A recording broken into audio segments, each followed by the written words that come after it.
I think that there are a few TV commercials that stick out in the minds of most of us that we remember back to as children, and we're almost nostalgic about these commercials, probably because of the time and place we were in our lives when we saw them, the impact they had on us. Regardless, those really crucial commercials that you remember back in your head, for me, one of those is the original Kingdom Hearts commercial, which I remember seeing when I was, I don't even know, in kindergarten. I mean, it was a long time ago, and yet I remember this commercial very vividly. I remember, I want to say even watching it online. I at least remember seeing pop-ups for the game online and being curious as to what exactly this was, and then I saw this video commercial either online, possibly maybe even on TV, I'm not exactly sure. I just remember thinking, what sort of wild game is this? Of course, I was into Pokemon at the time, so the whole anime Japanese haircut looking thing that Sora had wasn't off-putting to me. In fact, it was intriguing. And then I saw these Disney characters. I couldn't really wrap my head around the whole thing. In fact, I didn't even own a PlayStation 2 at the time, but this commercial, this 30-second clip, was so impactful to me, and I remember being so intrigued and wanting to play the game. At the time, we were just playing games on PC at my house. We didn't have a console yet. So a few years later, I actually played the original Kingdom Hearts game at a friend's house. I went on to own Kingdom Hearts 2 after me and my friend beat the first Kingdom Hearts on his console. We played Kingdom Hearts 2 on my console, and of course that was back in the day when you could bring the memory card and the case of the game over to one another's houses so easily, and Kingdom Hearts was definitely a game that we did that a lot with. So, I mean, this is back in the early 2000s, and here we are in 2013, starting to see ads for Kingdom Hearts 3, and of course there were spin-off games up until then, that came out that I played as well, usually on handheld platforms. You got like the one on the PSP, the one on the 3DS. Didn't really live up to the full, big, blown experience that was going to be a mainline Kingdom Hearts game in Kingdom Hearts 3. So I remember seeing these ads in high school, or just, early videos of the game, more of computer animated videos rather than actual gameplay, back as early as 2013, 2014, and of course took all the way until 2019 before we eventually got Kingdom Hearts 3. Which is why, as I've mentioned before, the game disappointed me. I simply built it up to such a high degree of hype that it was never going to live up to that. I'd waited for too long for this game to come out, and inevitably, when it did, it didn't live up to the hype that I had personally created for it. However, recently, as I've been trying to play through my back catalog, which I made a whole video on my back catalog. A lot of those games I bought for less than $10. Kingdom Hearts 3 was one of the few that I didn't. I've been playing through a lot of those games, and I kind of got to a point where I didn't really know what to play next, so I said, I'll give Kingdom Hearts 3 another try. Now, if you're familiar with the game, I'm actually on the Big Hero 6 world, so one of the last worlds, and of course, you have the whole, final stage, and that usually takes the longest, which would typically be in Hollow Bastion. I assume that's not the case in this game. I didn't look at any spoilers ahead of time, and that was where I had left my save file. I'd been disinterested in the game, had walked away from it, and I thought, here I am about a year later.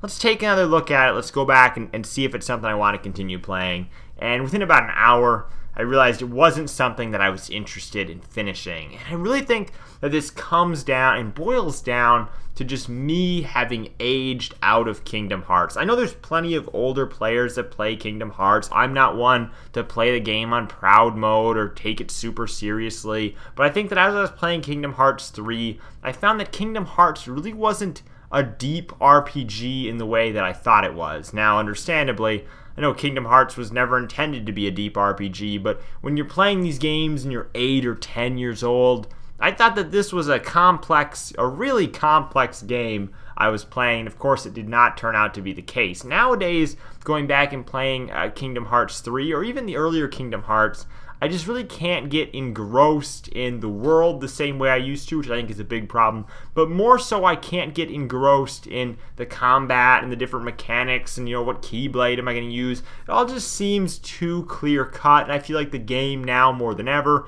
boils down to just spamming the A button if you're on Xbox, and then occasionally throwing in those special moves with Y. And those special team moves, I think, were what really killed the game for me. Because again, as someone that's playing on normal, not into playing on super hard difficulties on any game whatsoever, I found that those just simply break the game. They made the game be way too easy, and of course you could just not use them, but they're there. But then on the other hand, if you use them, they have this annoyingly too long, in my opinion, animation that plays every single time, and these overpowered moves continued to perpetrate the game. In addition to the fact that I've used the same Keyblade for the entire game. Once I got the Toy Story Keyblade, I just continued powering it up and using that going forward. I think that the fact that I could power up a Keyblade and that there was almost an expectation that I would, because none of the base stats in the Keyblades are too amazing, kind of got me bored of using the same Keyblade the entire game. And of course, yes, I could have switched, but then I'd have to power up those Keyblades.